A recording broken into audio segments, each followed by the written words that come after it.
Hello and thank you for joining us again on Autistic Radio, which is sponsored by Coldpack. Coldpack.co.uk is the place for physiotherapists, osteopaths and chiropractors to get the best cryotherapy cold pack, which also has their details printed on the pack to advertise their practices. If you use the website, you will be supporting us here in our work at Autistic Radio. But you're waiting for the show, and Harry's not here today, but capably left in the hands of Ray and Teresa. Hi Ray, are you ready to take the stand for the poem? Yeah, good evening all. In Harry's absence, we have a poem up first from our colleague and contributor here, Robbie Prosser, written in 2002 and entitled Looking for Yesterday. Looking for yesterday, where has it gone? Where are the happy days? Where have they gone? Where are the carefree days when the future looked bright? I look in the mirror for a face I once knew, but instead of that face, there's an older one instead. And where are the friends that I once knew so well? If I saw them now, would I recognise their face? I'm still looking for yesterday, but it's just memories now. What do people think?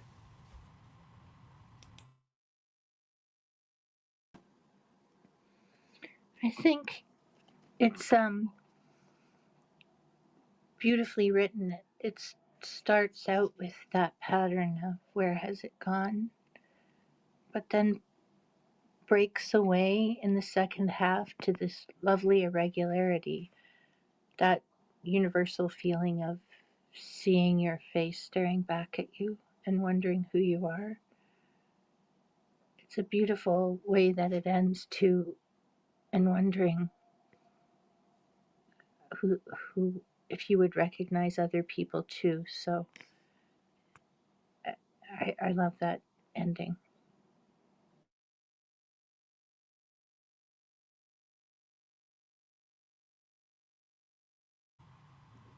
Yeah, I like it in the true sense of poetry, or one of the better senses of poetry. It's a meditation.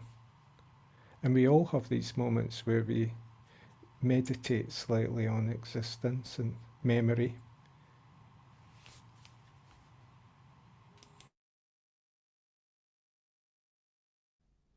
Yeah, I think you're right there. It's putting out words that I wouldn't have been able to put out myself.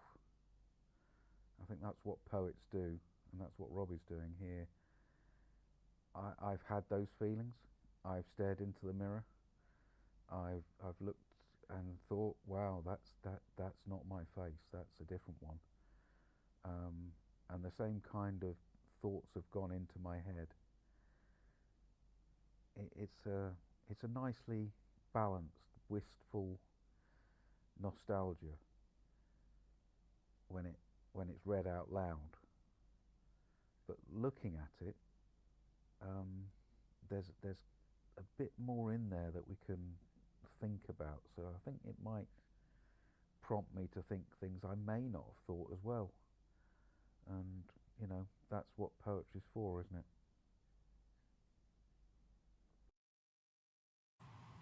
Do you know that the mirror is not really a true reflection? It's a kind of inversion.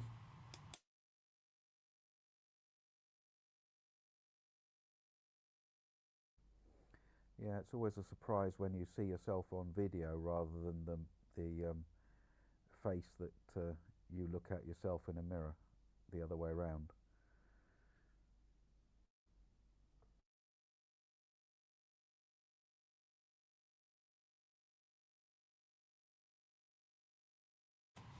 I'm curious about Robbie having this poem from 2002 that he remembers in the sense of memory and found again for us today, possibly in response to subjects we've maybe discussed here.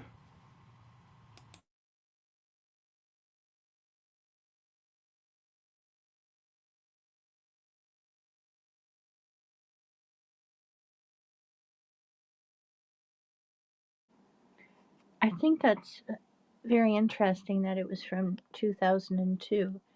I think one of the poems that I put up, and I think one of the poems that another member, GR, put up, were also about that, length of time ago. And I wonder if these thoughts remain universal to us, or these meditations.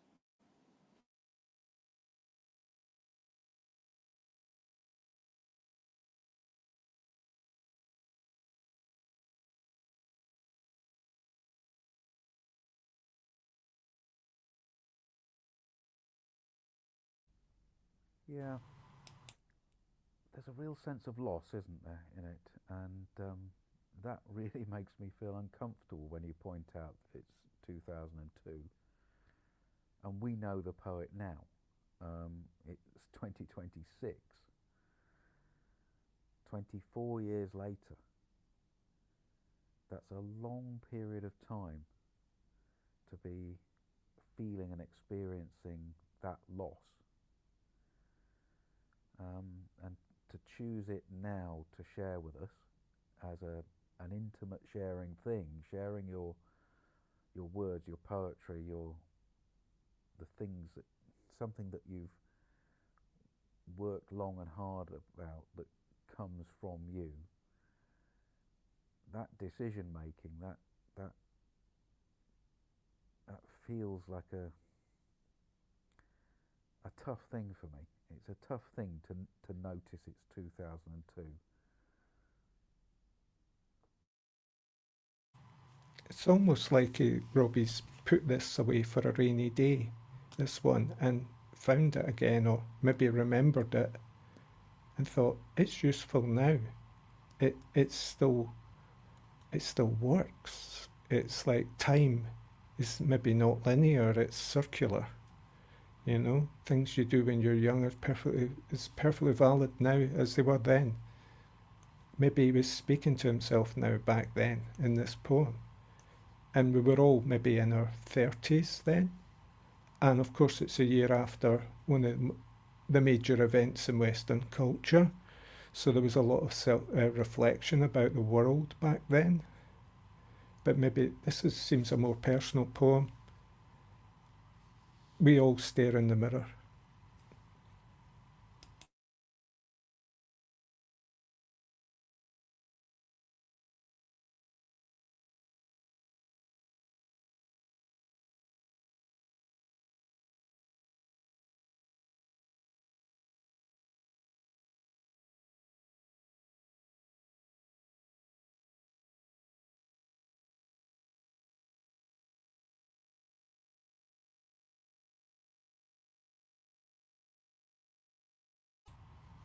The next post is by Autism Awareness,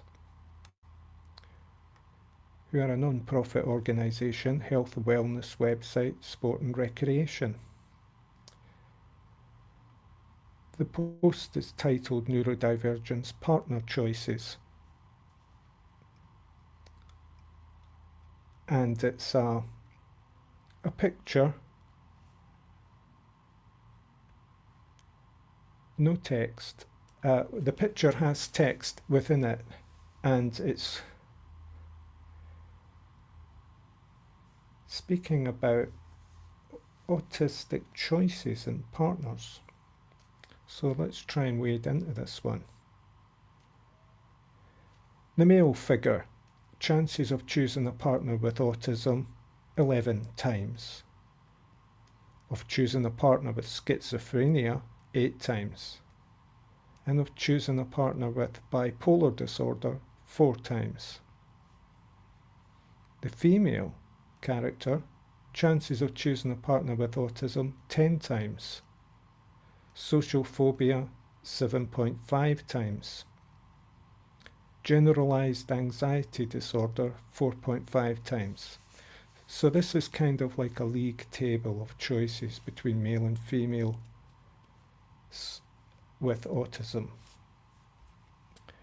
Underneath that, it extends it out into attention deficit hyperactivity disorder, ADHD. And again, the male, his chances of choosing a partner with autism 9.25 times, ADHD 7.5 times, social phobia 4 times. The female, her chances of choosing a partner with ADHD 7.5 times, schizophrenia 3.5 times, social phobia 3.5 times. So this is quite an unusual post. There's a lot in it, statistics wise, where they're drawn from I don't know, and how it relates to the poster as well, who seem to be autism awareness relating to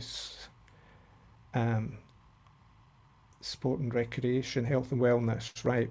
So they're looking into partner choices within the autism and ADHD brackets. There's a lot to deal with there. What do people think? Yeah, I think we were going to skip this one because it's not available to everybody. So why didn't you tell me? It's in the text. Yeah, I didn't know how to deal with it, sorry. But since you've read it out, why don't I comment on it? This is my thought.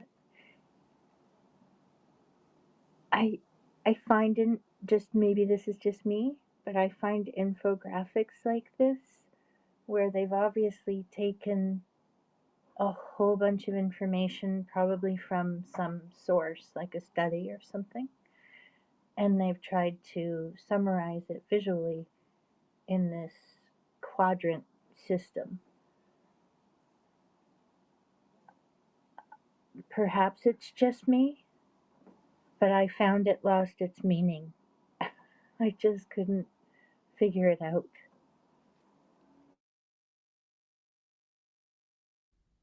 Yeah, I agree with you there, Teresa.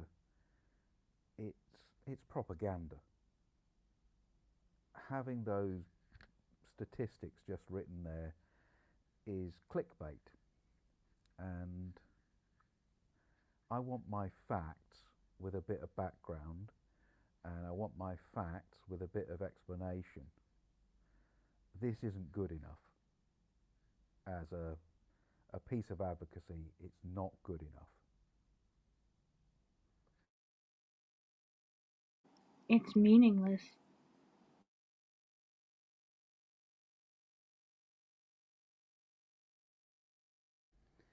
The problem is we don't normally um, say negative things about the things that we share here on Autistic Radio. We find it unhelpful. Um, and there was a bit of a misunderstanding here.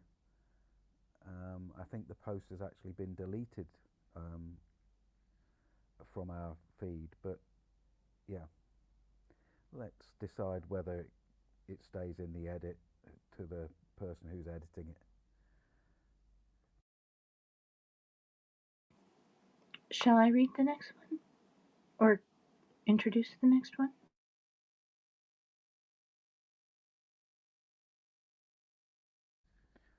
Absolutely.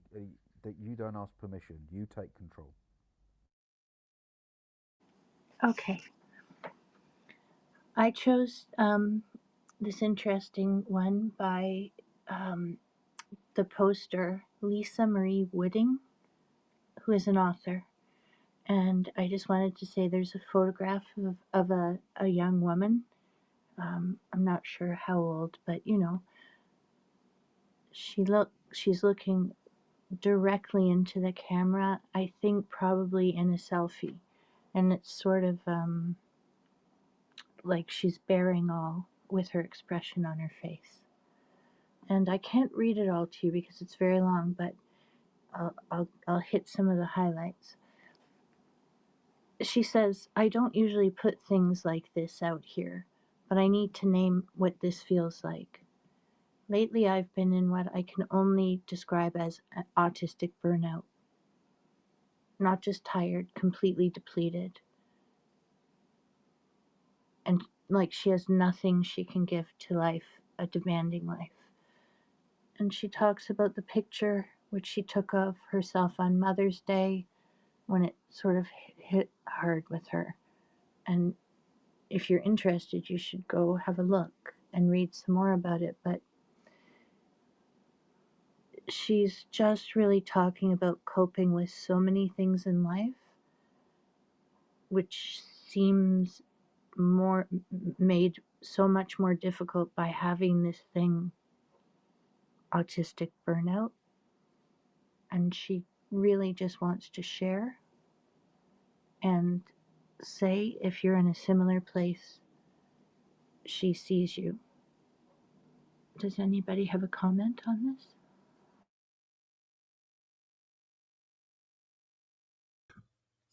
Although I have different things going on in my life, I can relate to this lot of being feeling there's nothing more to give and being burnt out.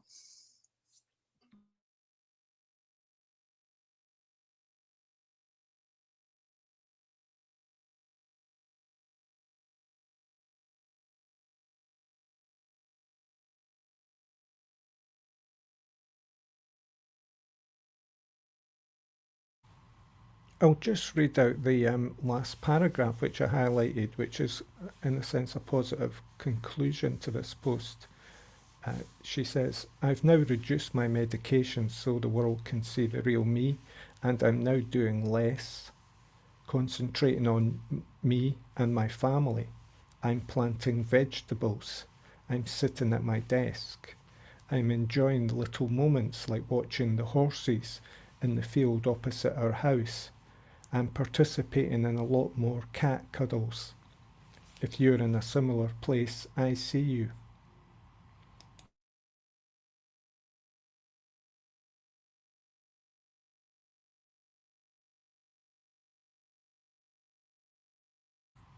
It does make me reflect on...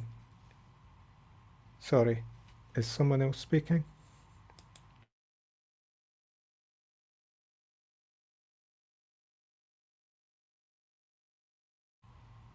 Okay. It makes me reflect on... What does it make me reflect upon?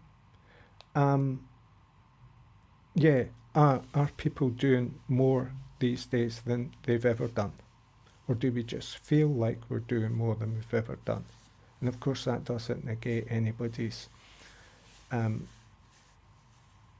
autism or neurodivergence affecting their ability to be in this world.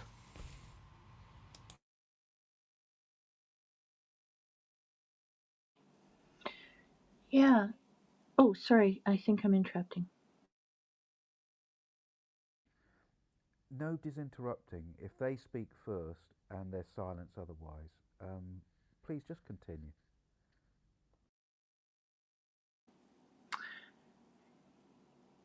Um, when I summarized it and didn't read out that part, um, I was wondering now, it's up to any individual how to handle their own medication.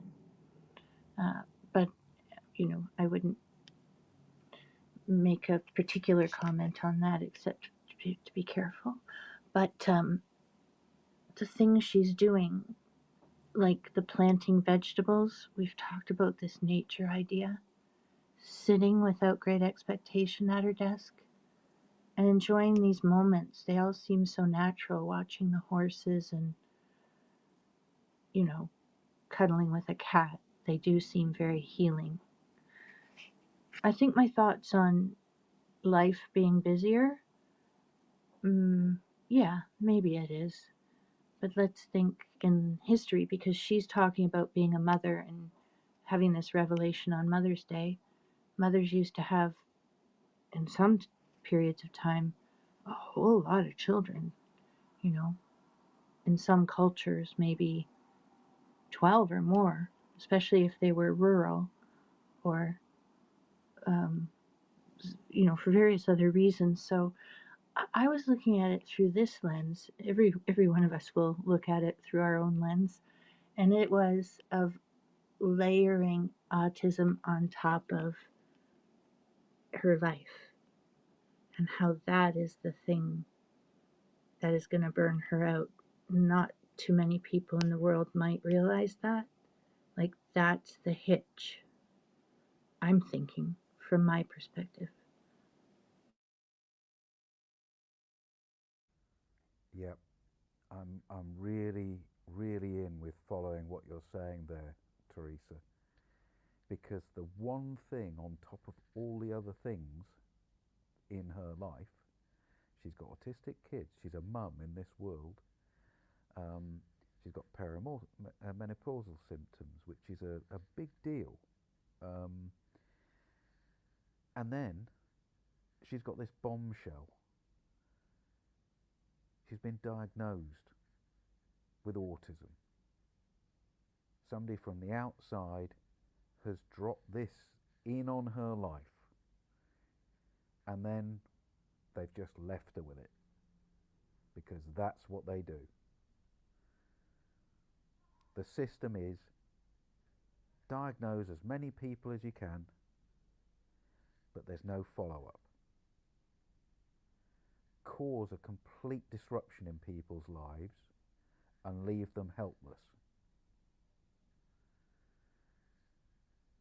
Some people find us some kind of help in that huge gap. But what I'm thinking is that all the way around the world, there are pushes for more and more diagnoses, irresponsibly ignoring the consequences, because it was an enormous thing in my life to realize my own autism. And way before my diagnosis, that was a very big disruptive thing without anybody to help from the outside. It's not okay. If that's you out there, then use us. Use peer support groups.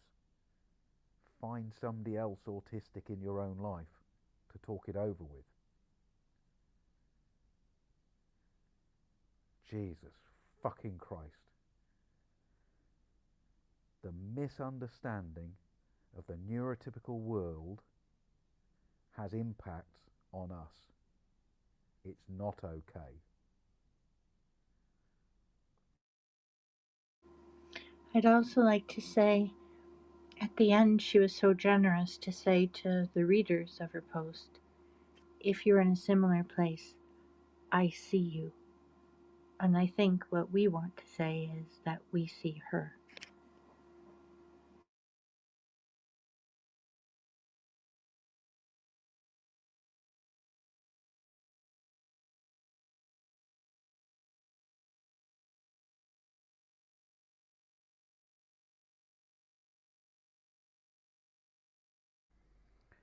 In the text, Robbie says, it takes years to get diagnosed and then there's no support. In the text, Robbie says, so-called support is actually more about compliance. And that's where we end up with various programs that look very much like training schemes and conversion therapies. If you're autistic out there, you can have a positive autistic life. You do not have to be somebody trained out of who you are. It's good to be your own autistic person. What makes it difficult is the society around you, not you yourself. You're good enough as an autistic person. And hopefully over years, it's something you can come to terms with and find beauty in. I find beauty in my own autism, and I don't want to be anything else. Would you say, Jules, that before diagnosis, um, things were more integrated, you know? Before you have a reason for things, you were just yourself. That autistic self, now diagnosed, was more integrated into your general personality back then. And of course, the whole idea of diagnosis is to expect or gain or access support.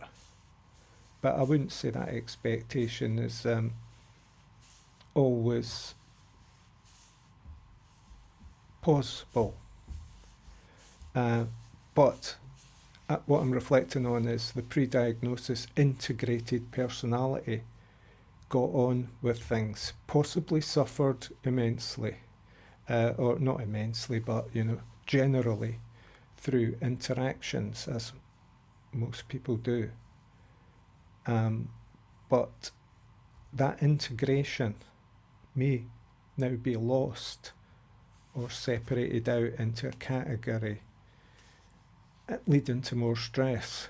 Is that kind of what you were hinting at?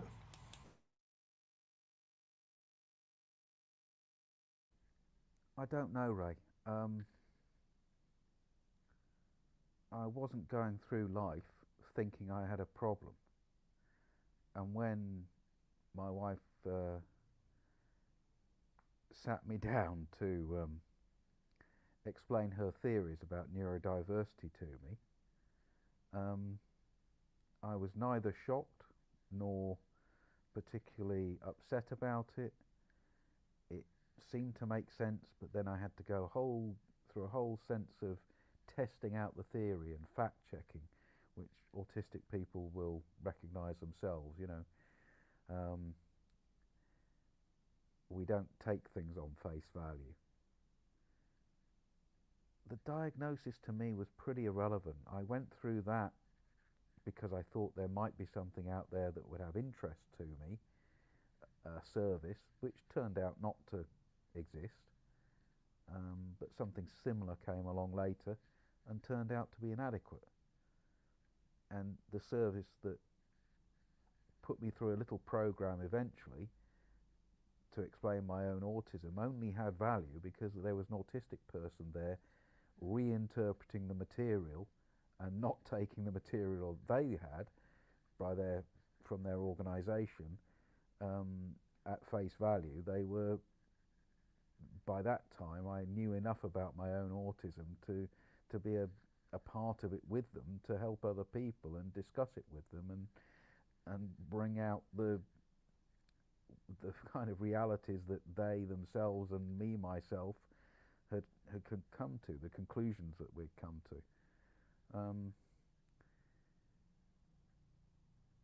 Realizing my own autism has been a positive experience for me.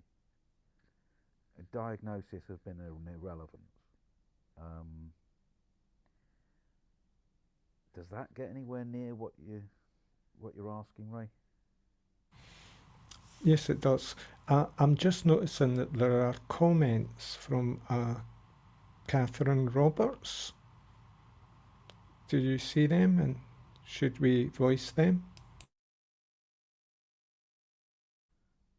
We would normally put them in the full edit anonymously, and I apologise to Catherine for that. Your name will be cut out in the edit. I would read them as a commenter, and they're good comments, so let's get them in the edit.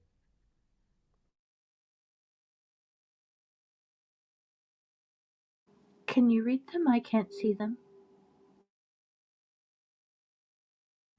Okay, I'll do it. I won't read them all. I'll just read the ones I think fit the conversation. in the comments after the poetry section, poetry allows me to say what I'm feeling because I quite literally can't get the words out. An autistic person. And they also comment, I completely agree. It saddens me that grief and loss is not addressed post late diagnosis. It doesn't mean you don't want or hate the diagnosis. It means a huge amount of reflection.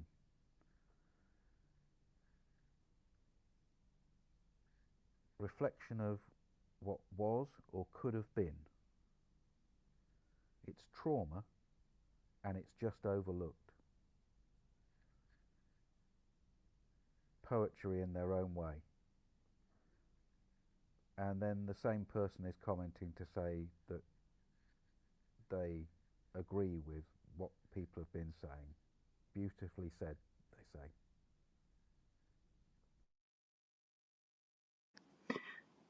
Would anybody mind if I go back and answer the question that Ray asked Jules after we read um, the author Wooding's post about autistic burnout?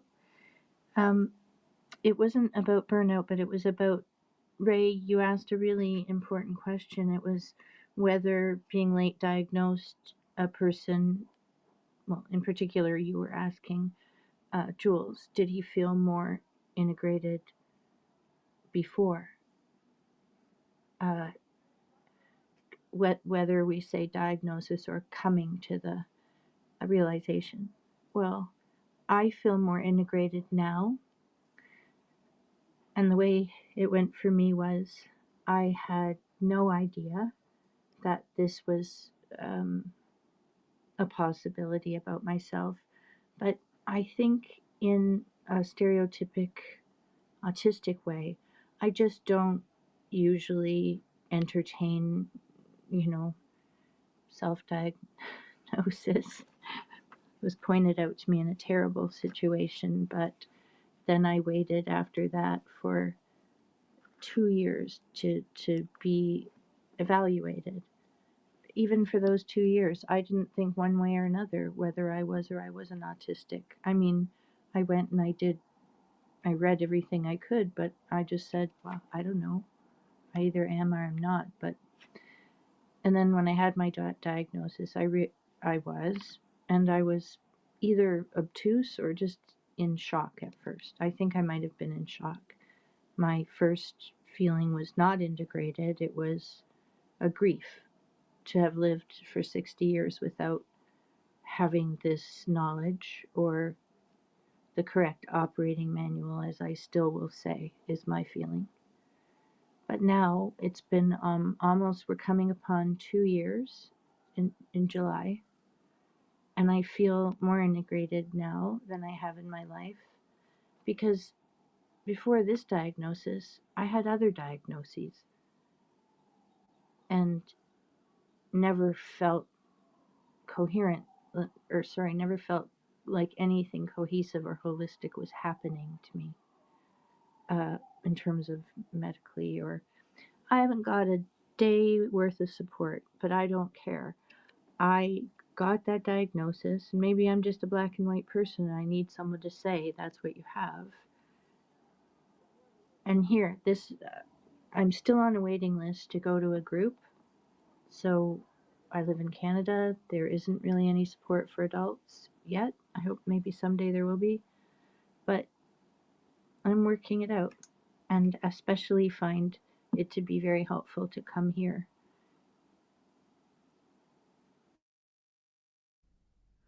I think it's all about peer support, really. And what we really need is the professionals to facilitate peer support rather than trying to control the situation themselves. Robbie says in the text that he found the places where he is accepted as he is. And for him, it was about acknowledging why he struggled and understanding that he was not broken.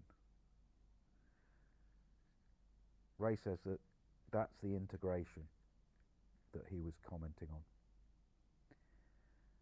Robbie also says, and this is a lovely, beautiful piece, he says, realizing I am autistic was a positive experience, but the so-called support was not a positive experience. I realized that not everyone will like me. It no longer matters to me. If there is a problem, I have found places where I am accepted exactly as I am. Ray says, I don't want to bury my former self.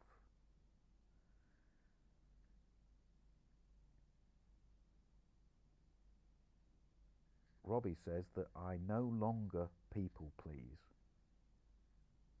He also says, I found support from Indigenous well-being and Indigenous peer support circles.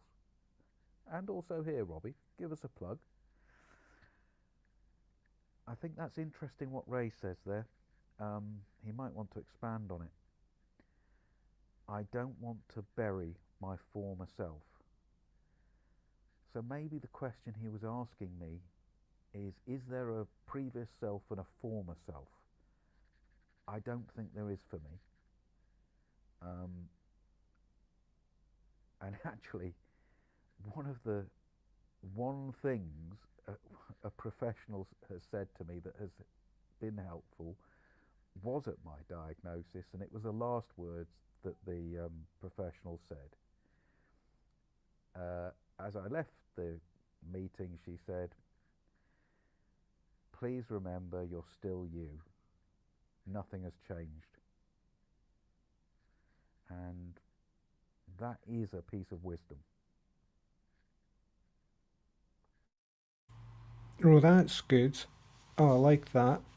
It's just, I understand the talk about grief that people will, share. Sorry, I've got a dog howling in the background here. And when I heard that, I immediately thought up that phrase, am I grieving my former self? So in a sense, it was for myself a provocation, that phrase.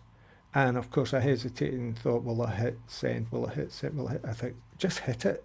So I hit send, and it's a provocation or a prompt, and it engages conversation.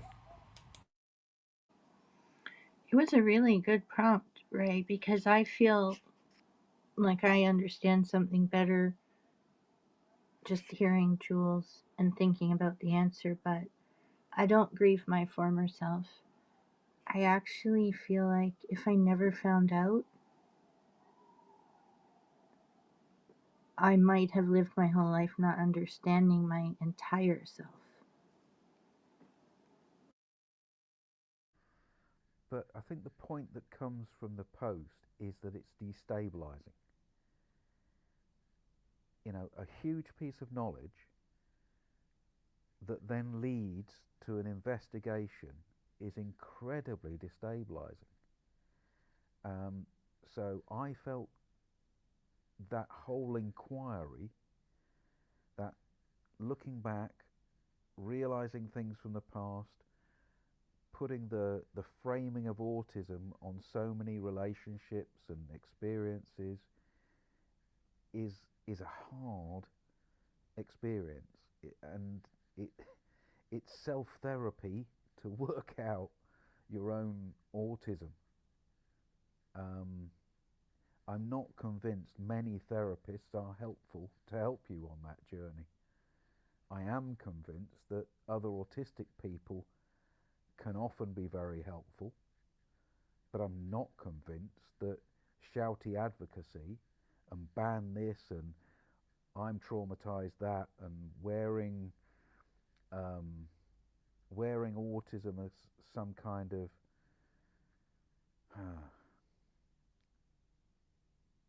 no, I don't have the phrase for it. We'll cut that out in the edit.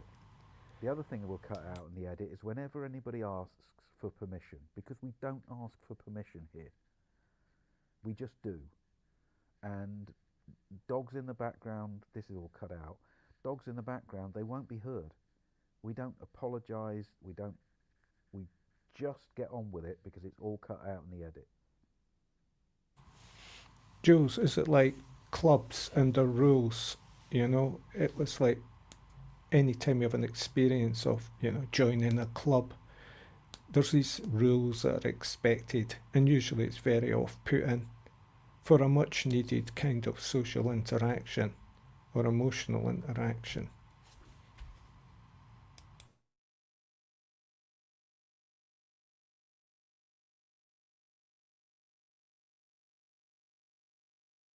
I'm also going to read a little bit of the text there because Robbie put a few phrases in and they're about support, and they kind of get summed up in his final comment, which is support does not have to be limited to people with the same diagnosis, the same age, the same gender, or the same culture.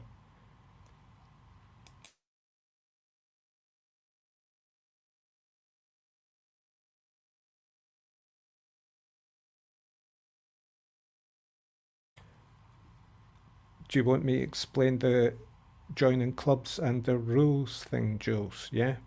It's just what you were saying there. It's like this thing about advocacy and things like that.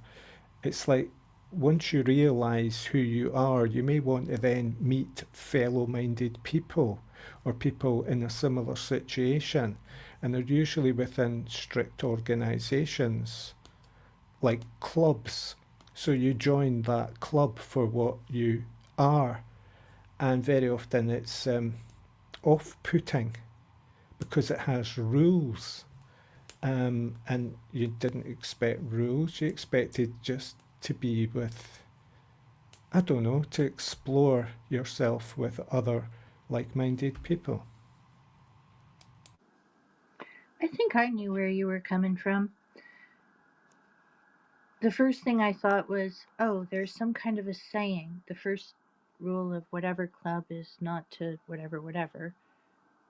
It's a movie quote that I can't recall, but anyway. And then I thought, um, maybe we are worried about that because of the whatever the neurotypical clubs rules. Then I thought, I remember when I was really just doing my research and trying to think if there was a group, which one would it be? And I was sort of narrowing it down to autistic radio. And I thought, I wonder if I, like, it was, am I autistic enough or am I something? But I know a lot more now than I used to. I think your questions are just really good today. Oh my goodness, but it's so hard to answer.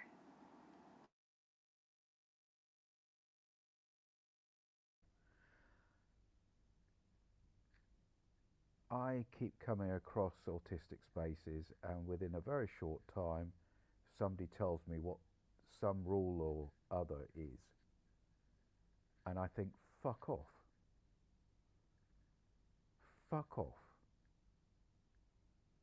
I want a place where I can explore my own autism and other people can help me by talking about their own autism and who have different experiences.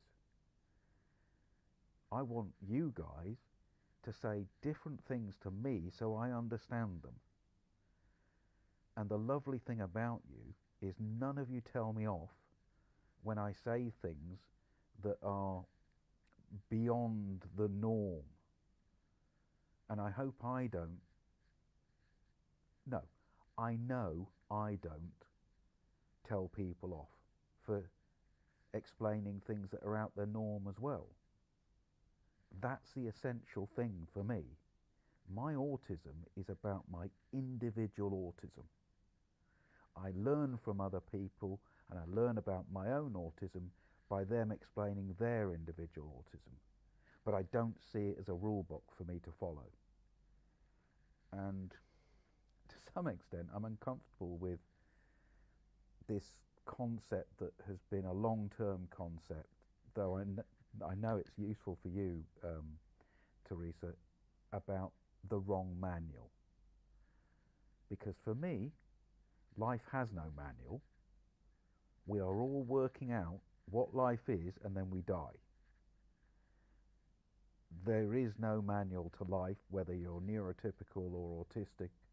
And anyone that tries to put some kind of manual on you is a bully.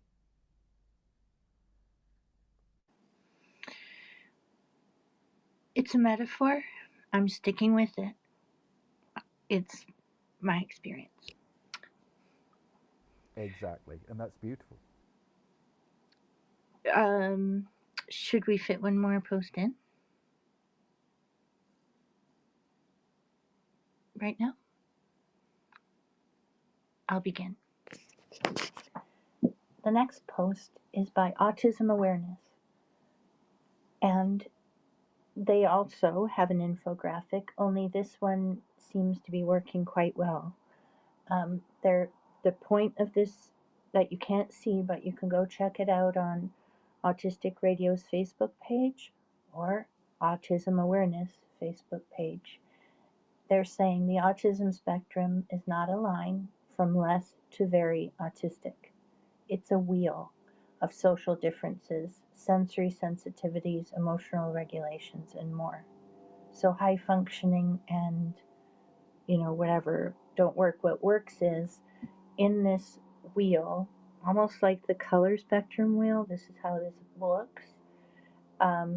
You can be sort of like less green, more yellow, all red, a little bit of blue. And then each one of those pieces of pie in the wheel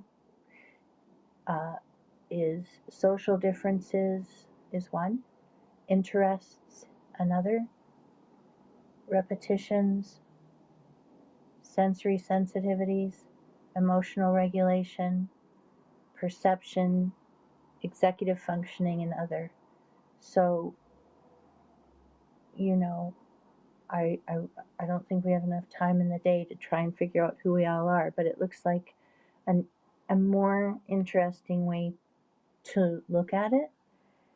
And we've talked about this as a group before, but we didn't have the advantage of looking at the infographic that's coming to us from the perspective of Autism Awareness's post. I mean, there could be other ways to explain this, but this is much better than thinking about a continuum. What are your thoughts? For me, it's probably one of the most important posts because all these labels lead to inaccuracies and assumptions and not getting the right support.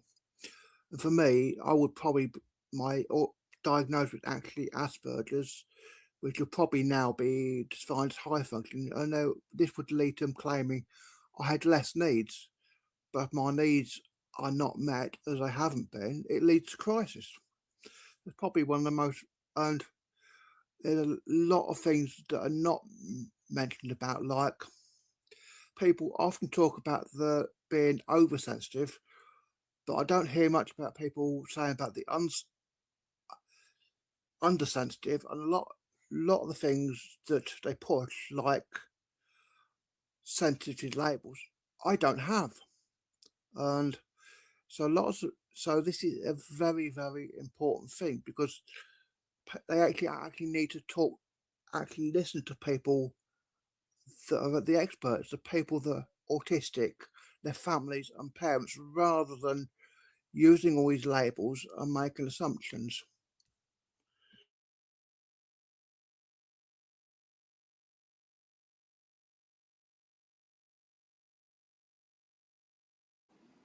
It's very well put. Anyone else? Aside from me thinking now that it looks like the Trivial Pursuit pie.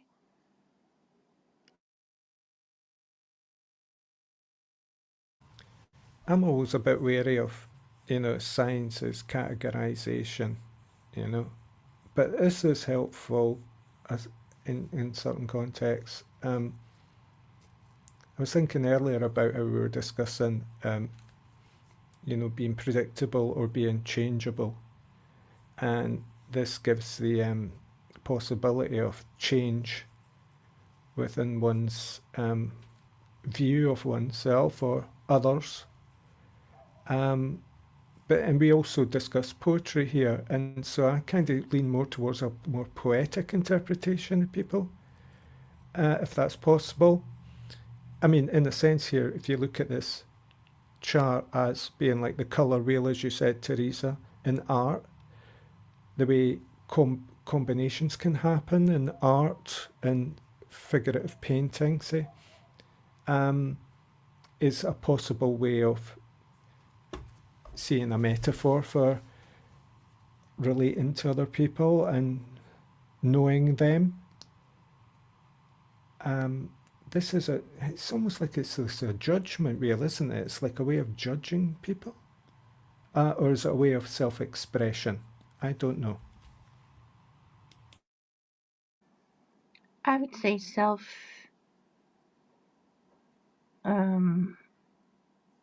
I think if you could, like, if you came upon a person who was only seeing it in this linear way, like, you're not very autistic, which is a really ridiculous thing to say.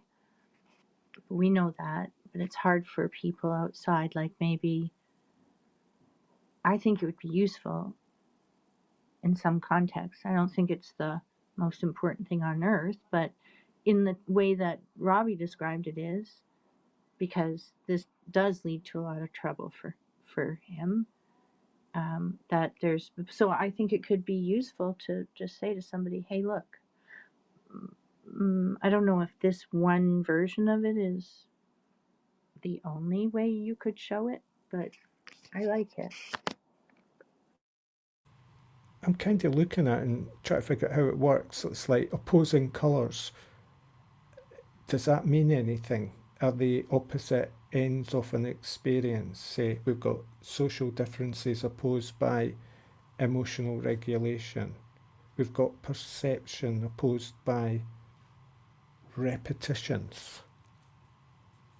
Does that matter? I don't know how to use this. I actually think I caused that thought by saying it looks like the color wheel. So my guess is probably not. I think because you know color theory, you're thinking that. I think it's probably more like my other ridiculous comment that could be misleading, where now I'm thinking it looks like the Trivial Pursuit pie. Like, if history is across from sports, I don't think it means anything. Do you know what I mean?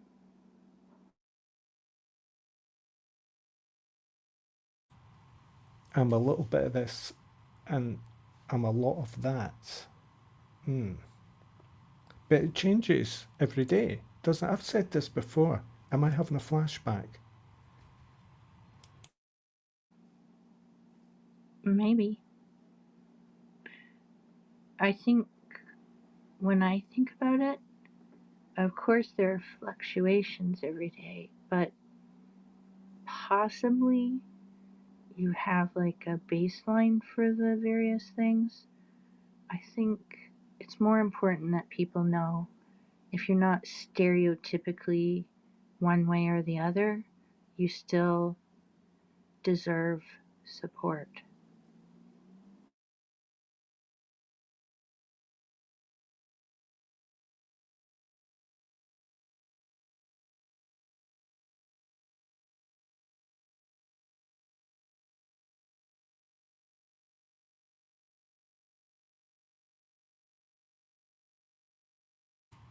Yeah, it's almost like the diagrams just don't matter. It's the sentiment in the post.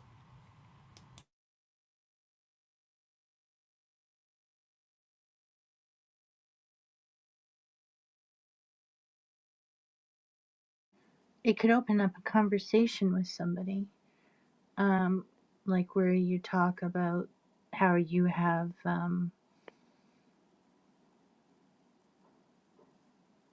you might not exhibit your autism with one stereotypic element, but that you do experience emotional regulation issues. But then you might not have any social differences because you're super highly masking. Do you know what I mean? I feel like it could be a good conversation tool with, let's say, a family member who, say, like an aunt or somebody, a cousin who isn't really understanding but would like to.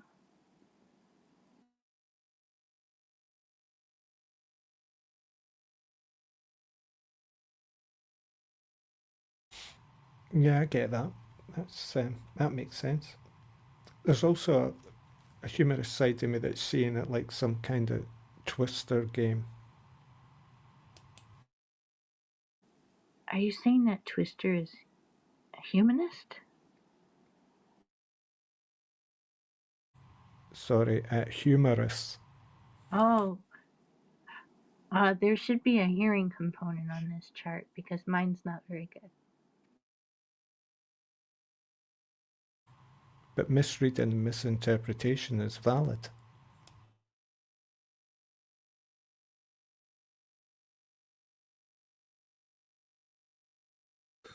Just because you mask well doesn't mean you're not struggling. And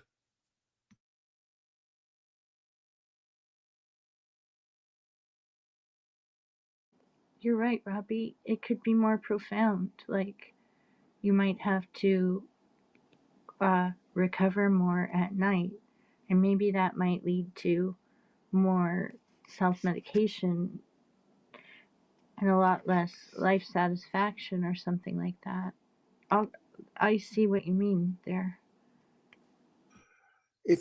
if I go on a bus, no one will notice I'm struggling because I know that if I show any my distress, it's going to result in unhelpful interactions. So I have to pretend to be okay, but that doesn't mean I am okay.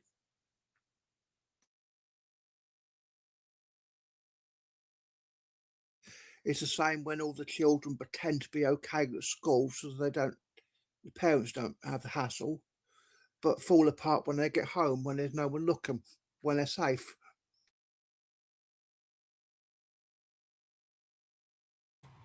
Well put, Robbie.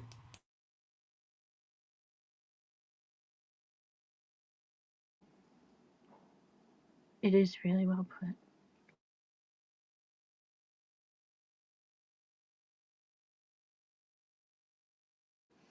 It looks like we don't have time for another post today, and as usual, we often end up on a very um, meaningful comment. And I think what you just said, Robbie, was something really worthwhile to end our thoughts for the day. I'm just going to say this for the recording. I don't know how to end this in the eloquent way that Harry does, except for to say that Harry will be back next week to take back the helm of Harry's Facebook.